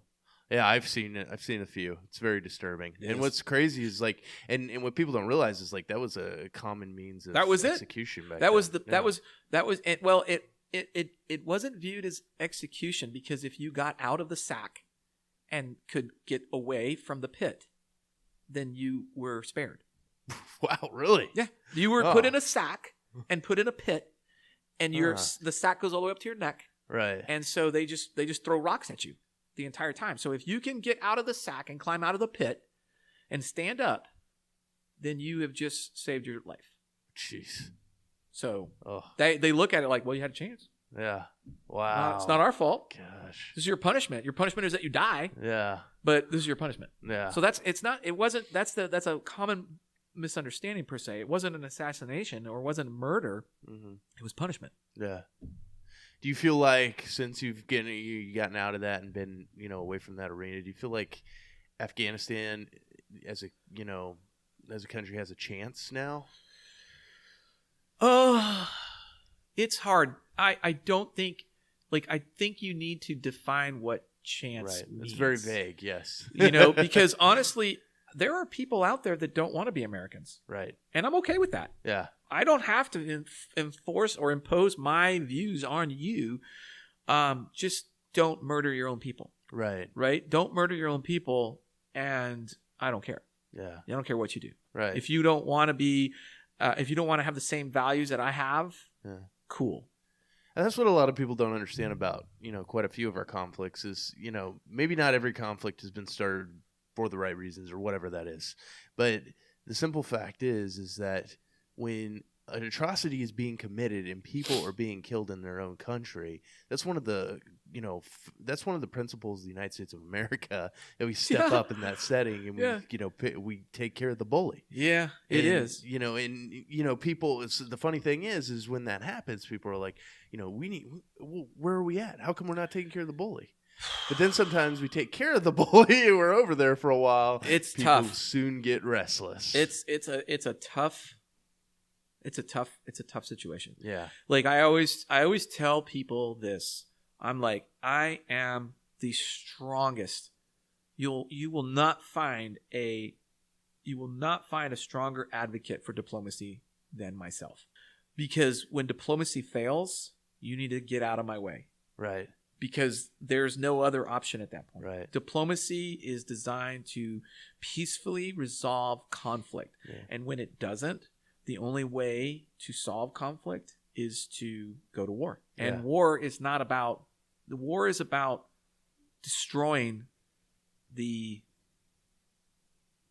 entrenched mentality. If that means killing off the people as you're doing it, that's how you win the war. Right. And a lot of people don't understand that. You don't want to have to turn up to that level, but if you have to. That's what I'm saying. It's like we've watered that down. Like in and you could see it through the generations of conflict, right? We watered it down. We changed things up. We got more politically correct about this or about that. And I disagree with that. I'm like, you should invest 99% of all of your efforts in diplomacy and honest, very resolute diplomacy. And when that fails, then you step out of the way. Yeah. You set clearly defined objectives. You administer those to the military chain of command, and you get out of the way. I just had a guy on who's a UDT member in Vietnam, in SEAL Team 1, UDT Team 11, and he was over there in Vietnam for like 3 years. Wow! But he talked about like his time in the jungles and like often having to fight with politicians, for sure. on a level all the time, to where the rules of engagement were constantly changing.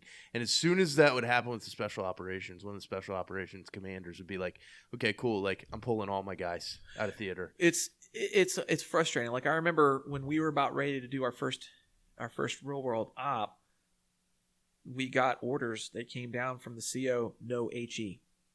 What is that? No high explosive. Oh, right. Okay. So we couldn't use any of no grenades, no rockets, no mines, no C4, nothing, which is like part and parcel. It's like blood, bullets, and bombs. That's what I take with me. And direct action. Yeah. So that was part of the rules of engagement that got pushed down on us, that, it's like, nothing you can do about it. No, there isn't. I mean, hope you have command that sticks up for you in that setting. Well, I mean, what you do is you put your people at risk for the sake of others. Right. Like, we're smart enough and skilled enough and capable enough to avoid needless loss of life. Yeah. But this is war. Yeah. And so while we're not going out there to do that, there are casualties of war that we can, if you try to curtail that so much that you tie or you bind the effective means of, number one, executing the orders from your chain of command, and then number two, putting your personnel at such high risk. Yeah. It's terrible. I could see it in this guy, Mike Kipp, who I'm talking about, who was over there. You just see the heartbreak. Yeah. Like, it sucks. You know, I mean, it's terrible because your mental side was hurt. You lose. I mean, we train for as many eventualities as possible, and part of that means that we have a rather elaborate inventory arsenal. Right. And so we work with all of those because those are all tools that allow us to work effectively and efficiently at accomplishing our mission. And so when you start to pull those tools out of our tool bag, and now everything is a hammer as opposed to having other tools that can solve the problem, makes it hard, man. Yeah. So I definitely wanted to get into Trident Concepts a little bit and you know, talk about that. What's you know, what are your principal factors in, you know, having this company? Like what is it based upon? What do you really want to leave your students with when they step away from the course? The best thing that I can, or the best way I can answer that is, you know, our job is to prepare a student for the worst day of their life. You know, the fact that they would have to use deadly force. We take it very seriously, and we have to approach this delicately because a lot of people are not really aware of that.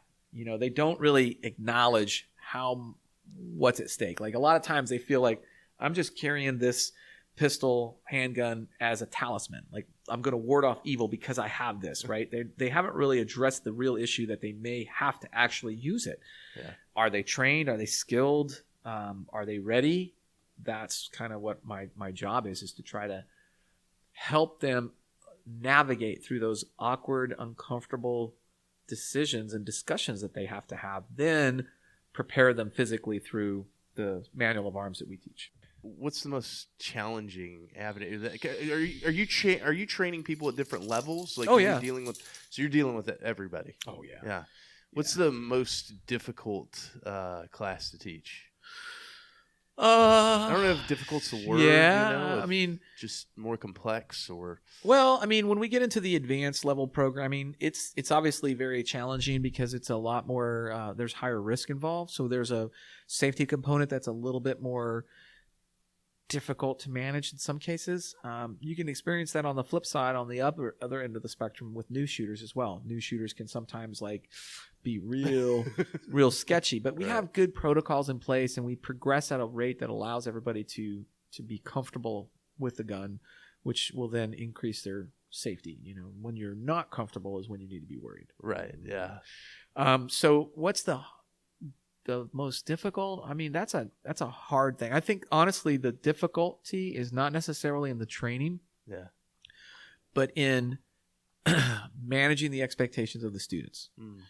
What I mean by that is that there can sometimes be a flux of skill level in classes, right? So you might have somebody that believes that they're more advanced than they think, and you may also have people that are underselling their skills. So that can be difficult to try to get them to be properly placed in the right class for them. Yeah. And then at that point, it's about managing the entire class. So if I have a class and I have students of a varying degree, and we use kind of like a collegiate scale for our classes, like our middle of the road class is a 2.0, you know, basics like 1.0, advanced 3.0. So with the curriculum, the way it's designed is that I have the ability to kind of press it forward or push it back. So I can ramp it up to a 2.5, or I can scale it down to a 1.5.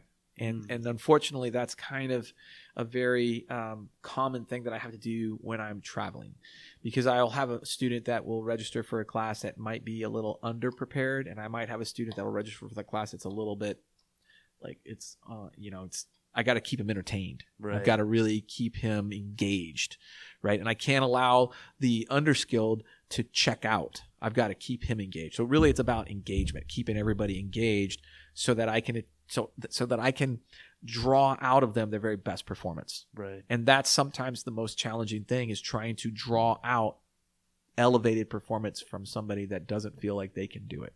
Yeah. So how do you do that? There's a lot of ways. The first way is you have to gain their trust. And that's probably the most important thing. And then you have to allow the progressions or the programming. They have to get buy-in into the programming. And we tell people you got to trust the process, right? And then the third part is that they have to manage their own expectations. Like Hollywood doesn't do us any favors with the way they depict a lot of this. And so everybody's like, oh, I should be able to do this, in this fast. And I'm like, well, sometimes we invest 2 to 3 weeks in our own guys to get them to this level. Right. So maybe you might want to just give yourself a little bit more time, because that's the other problem, is that they have this expectation that they're going to be this good, and then they're not. And then they start to get a little, not upset, but disappointed. And that disappointment then challenges the opportunity for them to come back and do more training, which would then help them. Right. But because they are disappointed that they didn't do as well as they thought they were going to do, they sometimes step back or look for something else. It's funny because I think we're, I can't really speak to this specifically, but I think we're in a culture of quick fixes. Oh, for sure. And part of that probably plays back into that, right? Because there's nothing about your job that is, on the special operations side, or even on the civilian side of that, that's easy and not complex. True. It's one of the hardest jobs you can ever be involved in. For sure. So it would make absolute sense to me that I've been in the military. Yeah. But getting in, this is gonna have a very big learning curve. I think that's what I mean by managing those expectations. Right. We try to be forthright, and number one, I tell people that if you can drive a car, then you'll be able to shoot a gun. Yeah. You just have to realize that when you were learning to drive that car, it took some time. Yeah. Same thing here, same process. And we're really good at connecting with students in other areas of their life that they can draw on to help them. So if I have somebody that's a golfer, or somebody that's a runner, or somebody that loves to drive cars fast, I can draw parallels between what they know, so that what they don't know becomes less. There's less mud in the water, if you will. Yeah, that's awesome. Yeah. I've got a few questions. Oh, yeah. We're gonna do a little fan questions. Oh, I love it. Yeah. I love it. We've got a couple of good ones that I really liked. Oh, here. Wow, a couple. Okay. Yeah. What you got? We got one from Anna in Georgia. She's got a question for you. She said, so for females carrying concealed weapons, I feel like it's a little more tricky. Our entire fashion world makes it more challenging, in addition to the fact that it is a foreign world to a lot of women. What tips do you have specifically for women carrying and learning how to utilize a weapon? So I would first answer her question by saying it is absolutely more tricky. Yeah. Or trickier. And partly for a couple of reasons. The one that she addressed was the fashion world. It's really hard. Women are encouraged to be fashionable, and I don't discourage it, because it's nice. I'm not going to lie. But it makes it hard. Yeah. The second thing is that there are more females entering this industry than any other demographic right now. This is an amazing time to be in this industry, particularly in the concealed carry market. So I would say that right now is a perfect opportunity for you to seek out a qualified instructor or school that you can now find good training from.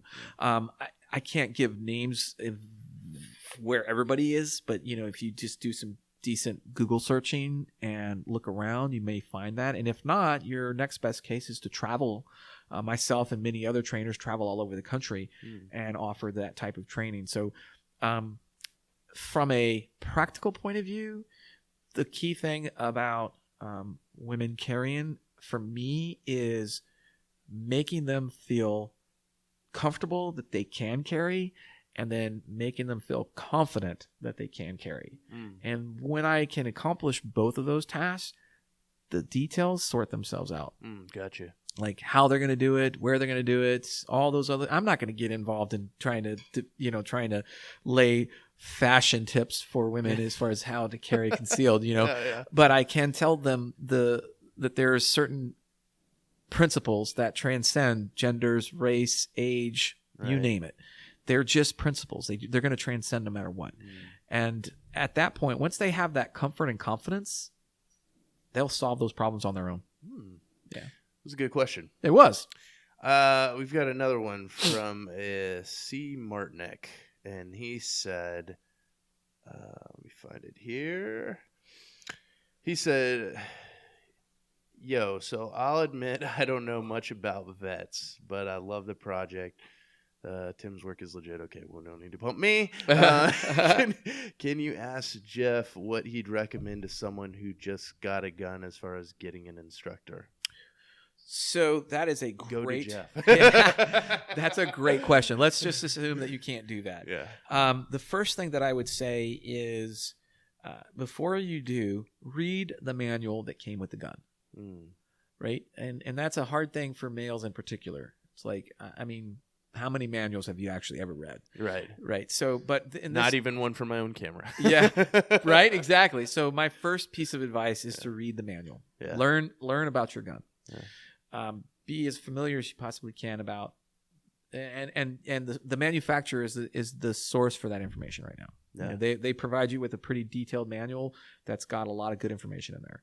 Read it front to back. Understand your gun. After that, I tell people that getting into an NRA basic pistol class, because they are prolific in the country, is a good start. Yeah. It's if you're trying to get into this world, it's hard to argue with what the NRA has been doing for so many years. Yeah. And they have, in some cases, like a black cloud that floats over them, but their training education is solid. Yeah. And what I mean by that, for the average shooter, for the new gun owner, first time gun buyer, they provide excellent information. And I like it. I think like that's a good way for me to safely tell somebody, find a certified NRA instructor in your area, see what kind of classes they teach, ask some questions, and then if you feel like it's a good choice, then attend.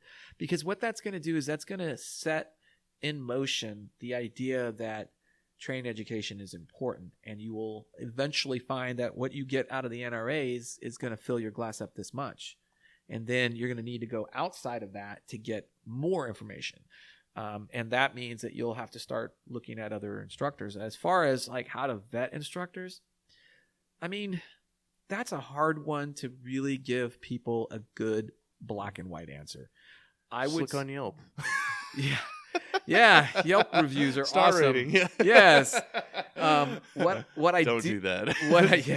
What I do recommend is to do some research on the instructor, and if they have in their background an actual, whether they were law enforcement, military, or private, as a professional instructor, like that was a duty that they held, a profession that they performed, that's a good start.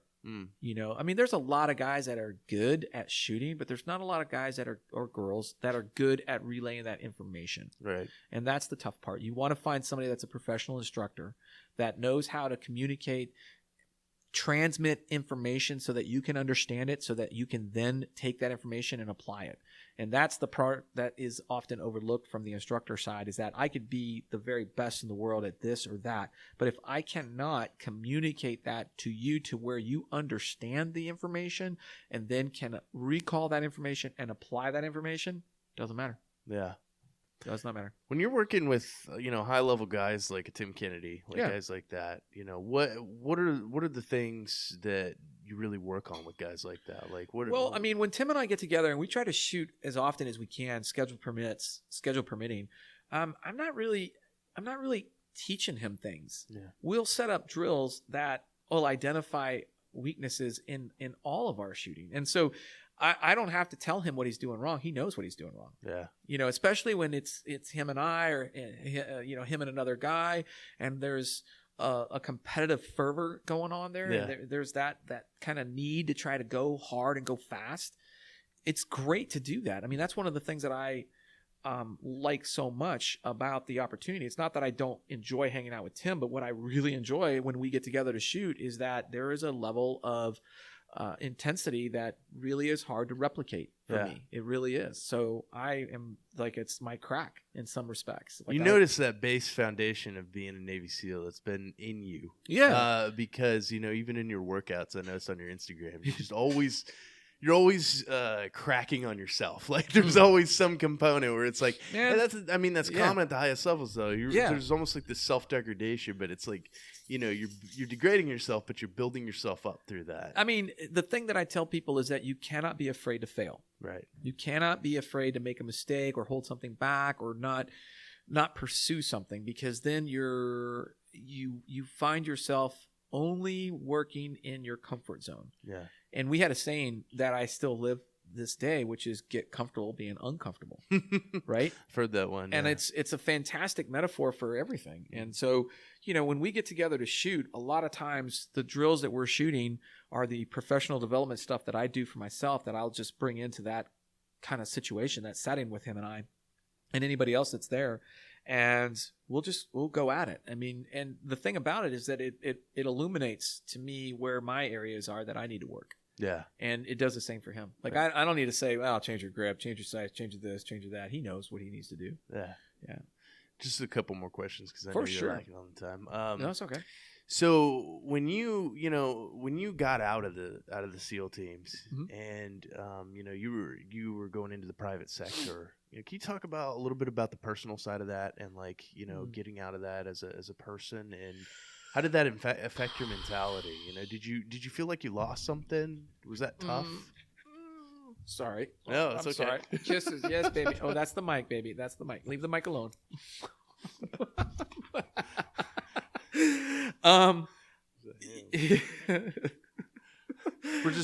We're over here having a photo session as well. So I got stealing the camera here as she always does. So I never felt like I lost anything per se. I mean, it's like an island. If you didn't bring it, you're not going to find it.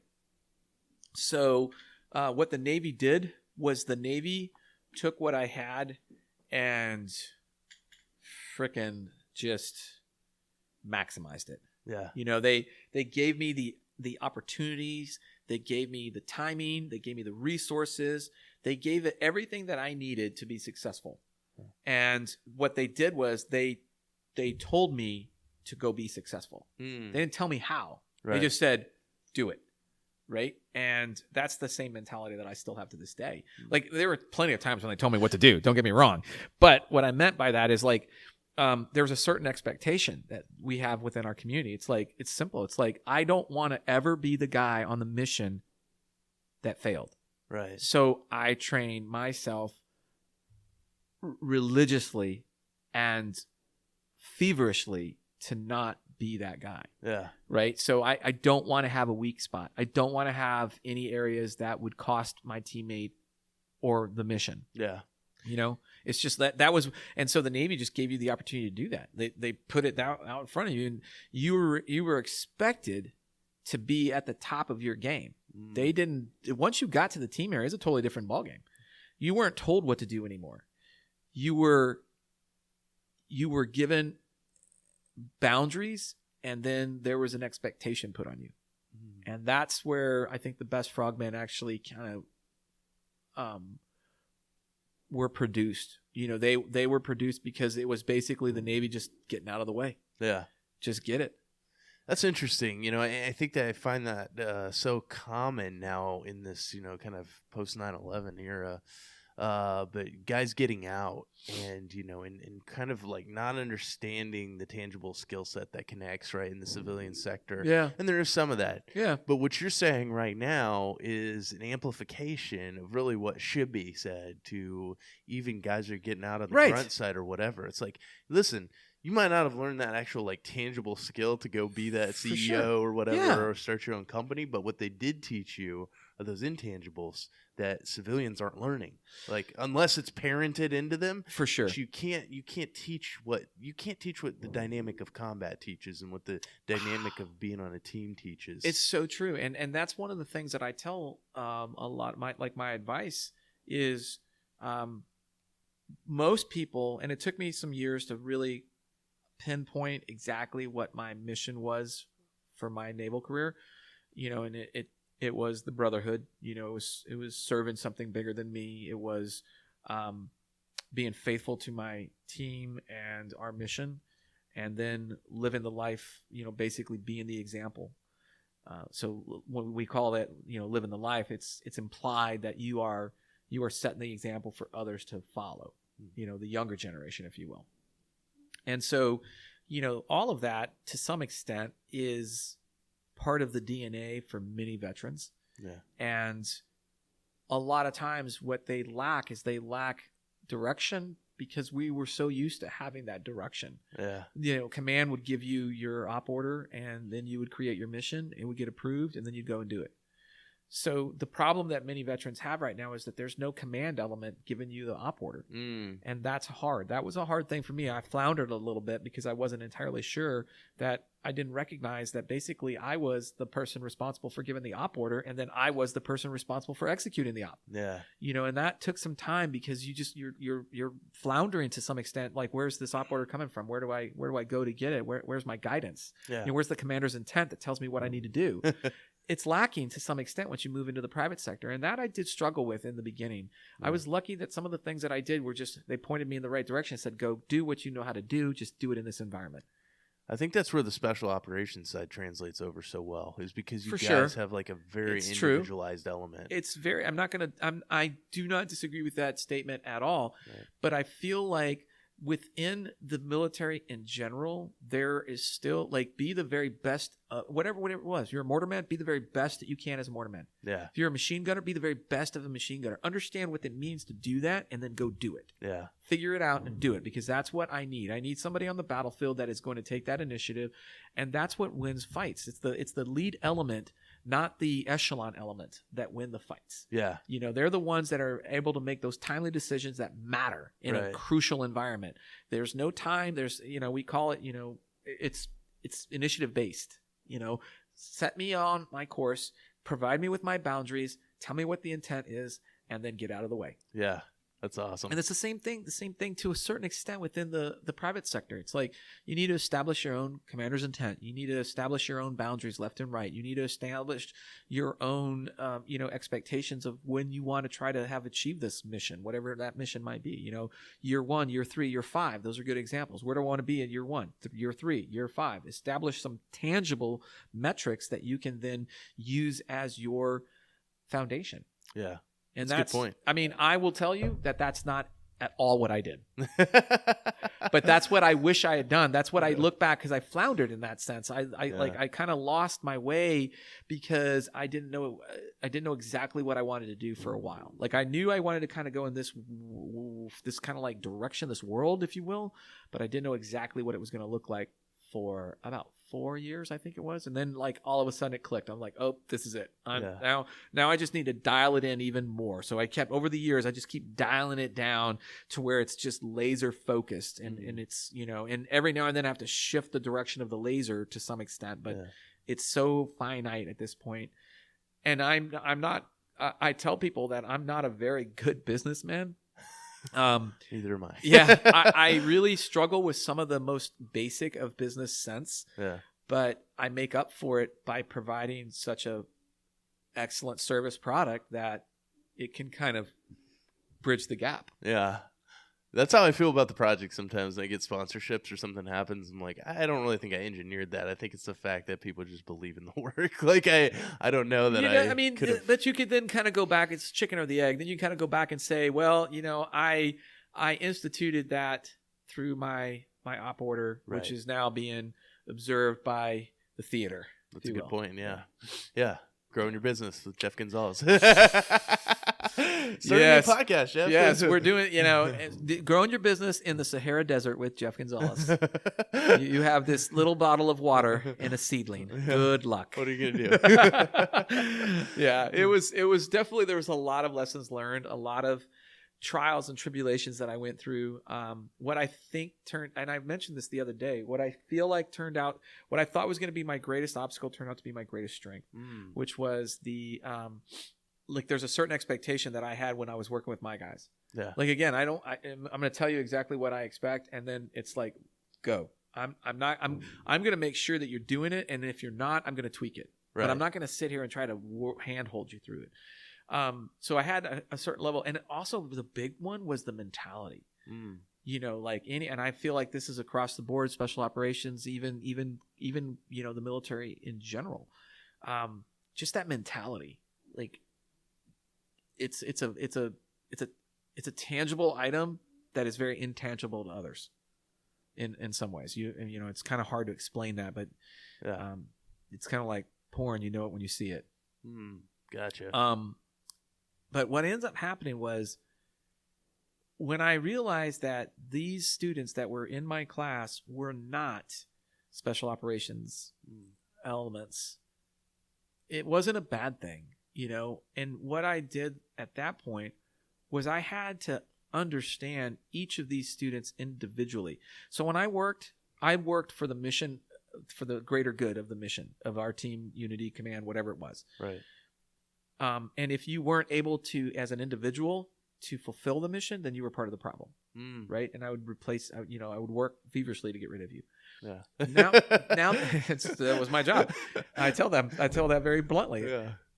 Love the honesty. Yeah. And then on the flip side, in the private sector, it's different because I have so many different, instead of the mission driving everything, it's the individual that drives everything.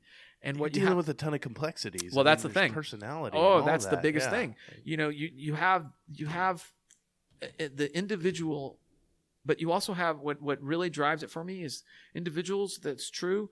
You get to know them in class, but what's so important is to learn how they learn.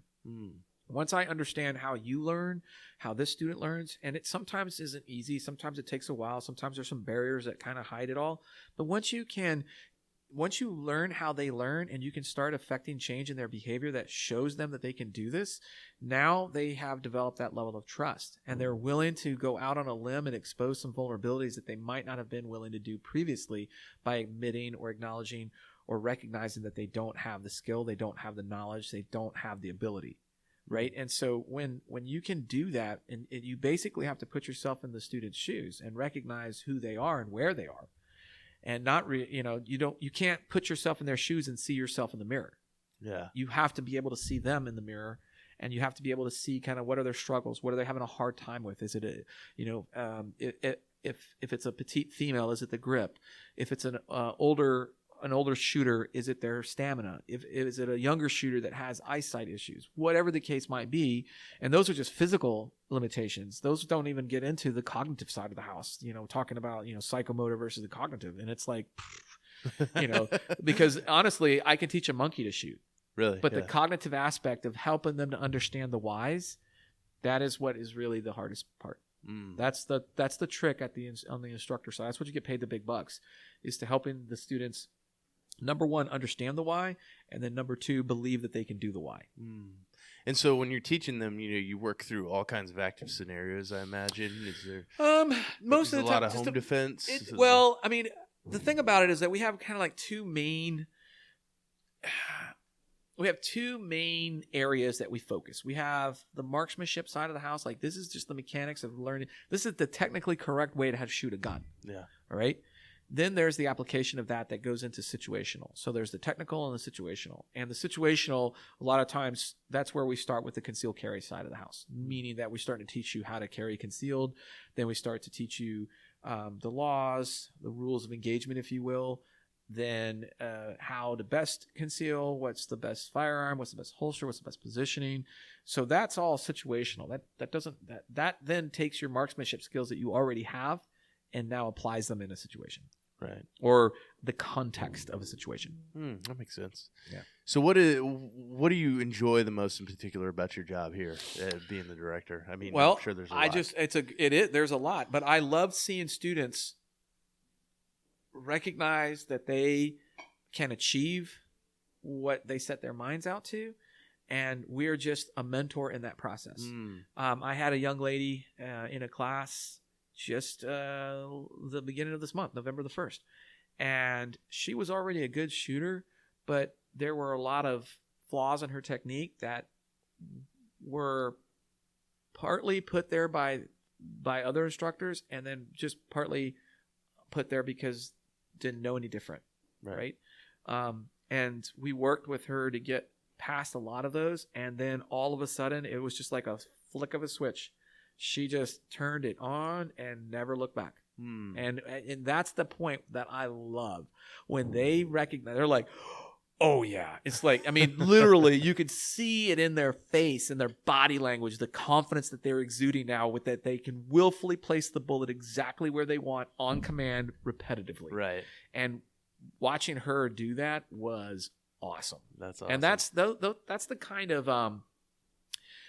kind of fuel that fuels me to an extent, like watching the students' successes.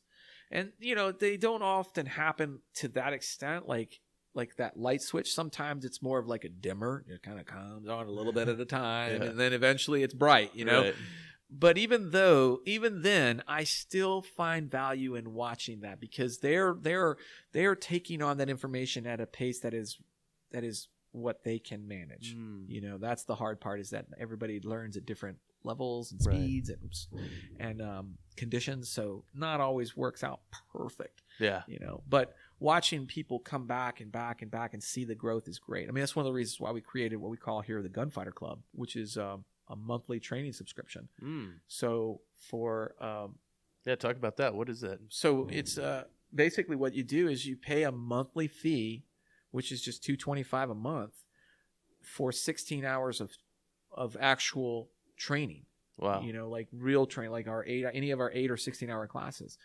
And it's been hugely successful. The biggest reason that it's been successful, in my opinion, is because it has established the importance behind consistency. And how the more consistent you are with your growth, the bigger your growth will be. Right. So, and it's hard to see a student that comes to one class and then doesn't do anything for a long time, and then they get frustrated because they're not making the gains that they want. So then they kind of check out. This program or club is just the opposite. They are able to see it in real time. That's cool. Month to month. Like they can see their growth. Like last month I wasn't doing this. I wasn't able to make that time standard. I wasn't able to make that accuracy standard. And now I am. And sometimes it kind of, sometimes they lose it and then they get it back. And so it's that constant struggle of maintaining that consistency, but they can see it in real time because it's happening in such close intervals. How important is mindset in all of this? I mean, I think about the action of actually, being attacked or something happening. And then obviously, heart rate, anxiety, breathing, all that comes into play. How do you coach that? Well, we have what we call a defensive mindset brief, and that covers a lot of it. We go into a lot of things in there. I tell people that one of the hardest decisions that you're ever going to have to make is the decision to save your own life at the cost of taking somebody else's. And actually that was shared with me by some Secret Service guys that I worked with that work a very unique job. And he mentioned to me that, that was one of the major watershed moments that he had, was when he realized that to protect life, he will have to take life. And so I try to get that through early on, because that's the biggest mental roadblock for a lot of people, is realizing that they are going to have to use their skills to defend their lives, which could mean the outcome of which is the loss of life. Right. Yeah. Or I throw it at them this way: failing to do that could mean the loss of life is yours or your family members. So it's not easy. There's no easy answer or road or solution here. But once we can get them to understand that, and it's a hard one, because that's like, that affects people really to the core. Because in general, everybody that comes in here or to our training classes is a good intended person. They want to just live their life. They want to enjoy their life. They want to be with their family. They want to watch their kids grow up. They want to see what life has to offer them, right? They're not out looking. They're not looking to hunt. No, they're not out there looking to be a problem. But they know that problems are looking for them.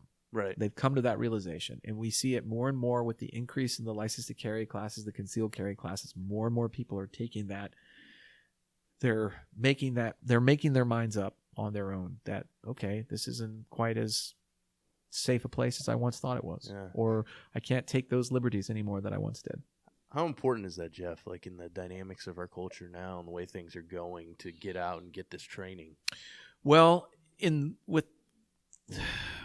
currently with everything going the way it is, I feel like the best advice I give people is to, don't go to high risk areas. Play stupid games, win stupid prizes, right? So you have to be smart about what you do in life. I'm not saying to live in a boarded up building and never go out, but just realize that while you might want to protest the protesters, you are putting yourself in great danger by doing that now. And I don't think it's worth it. I think there's other ways that you can address the issues there, right? Like what's happening on that side. Then I tell people to find a gun that you can train with well, and then carry it as regularly as you can. Because the gun in your nightstand drawer, the gun in your glove box, the gun, in your backpack is not going to do you much good in these deadly force encounters. They happen so quickly. There's some methods to picking up on the deadly force encounters, but for many people, they're surprised by them. For the criminal element, like we talk about the 5 violent crimes, right? There's obviously murder. Then there's rape, kidnapping, robbery, and assault. So those are the 5 violent crimes that humans in nature, and especially in our country, are susceptible to. And I tell people that you need to recognize what those are, because most of the time there's another word that gets added to those, which is called aggravated assault, aggravated rape, aggravated robbery. And that means that there was a weapon or a perceived weapon, didn't have to be a gun, it could be a baseball bat, that elevated that statute to the point that now you could suffer, either death or severe permanent injury. Right. So if you don't do something, you leave it up to the bad guy to determine the outcome. And I tell it's your life. If you're so willing to just give your life up to that other person to make the choice, okay, that's fine. But it's on you. It's on you, right? And so if you have a family, if you have responsibilities, those are on you. Right. You can't just ignore them. Yeah. You have an obligation to your family, to your society, to your religion, to live those obligations. Right. That's an interesting thing. I was thinking about that as you were talking about a weapon and carrying and being ready for the situation. Even I can take that with my, my camera. It's like, if I got it in my backpack, it's not ready to go. If a situation happens where I need a shot or I'm not on a project, like, oh, hey, this World War II guy is having a conversation with a Vietnam veteran, and I don't have my camera ready to go, I'm probably not going to have the shot. You're going to miss that shot. Right. $1 million shot. Yeah. And how much more important is it when your life is under threat? Well, it obviously is, like I was saying, there's two types of attacks. There's what we call a surprise attack, and then a planned attack. And a surprise attack is just that. You are caught off guard, and your ability to actually even get to a gun is severely retarded. You're just trying to fight to stay on your feet, stay alive, stay away. You don't have that time and space to actually draw the gun out. Yeah. You have to create it. And then there's the planned, which is where you kind of see things unfold and you recognize some of these pre-attack cues, and you start to adjust your activity to compensate for these. And so sometimes you may actually go a different direction. Sometimes you may stop. Sometimes you may actually give verbal warnings. Sometimes you may actually draw your gun to a ready position. So that the difference between a surprise and a planned is pretty obvious. Now, even so a surprise attack is still a planned attack. It surprised you. Right. Whereas the planned attack was something that you could actually see starting to unfold. Right. final question. What do you want people to remember you for going forward?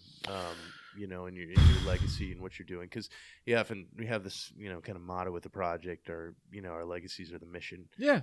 And so I think about that often with every guy that I cover, Yeah. every guy and girl. What is that for you? Well, I would say passionate father, passionate family, and then passionate profession. That's kind of what I want people to remember me by. I love my kids. There's nothing I wouldn't do for them. Sometimes they're a bunch of jackasses, but for the most part, my dad said the same.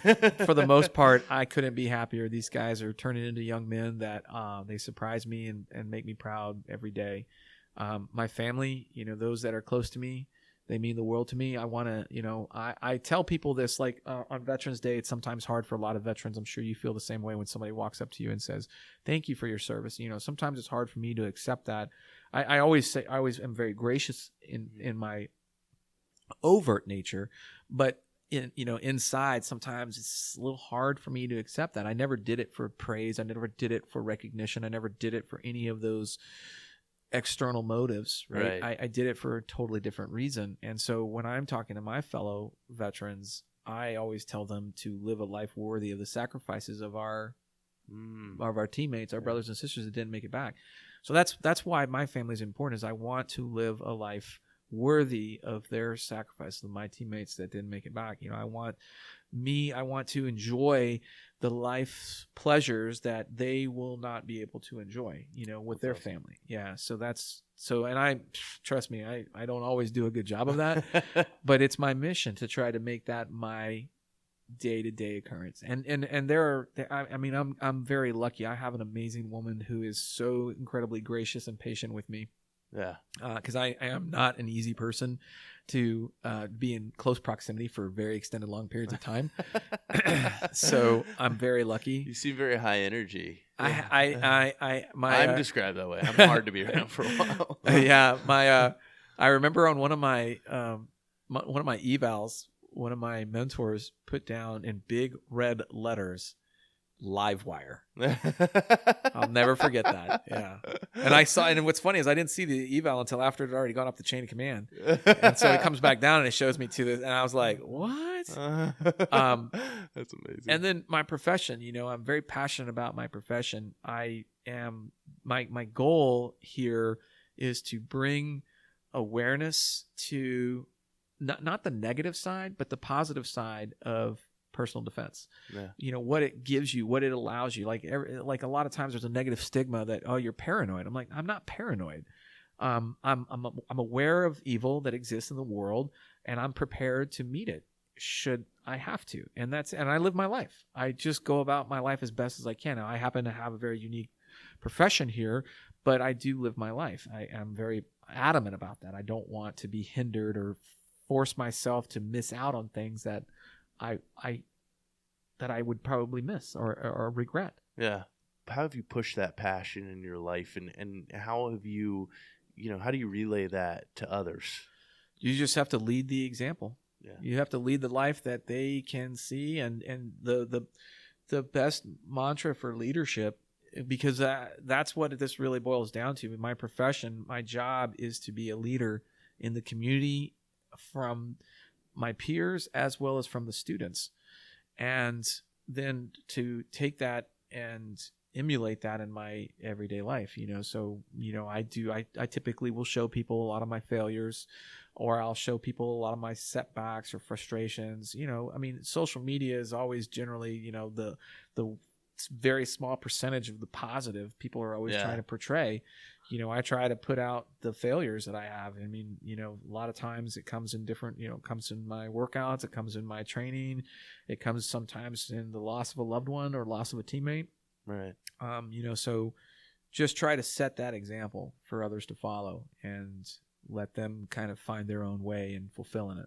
Yeah, that's awesome. Well, Jeff, we appreciate you coming on the podcast. It's my been pleasure. An entertaining time. This has been awesome. I do love the ability to look across the table and engage with you. It's nice to do it on computers with people all over the world, but it's a different energy level and a different setting to do it here. So I'm very grateful that we got a chance to do this. Yeah. I've been making this the staple of the project. I think it's a smart move. I think it's hugely valuable. We backlogged, I've backlogged about 15. That's great. So far, yeah. So before I even started, I had like 10 down. Damn. So well, I told Tim, I'm like, and I'm coming back out. I know it's been a few years. Yeah. We're doing it. We're gonna do it again. I think that really is important. Yeah. That facet of what you're doing is, it's not bad to not do it to a certain extent, but you bring so much more to the table.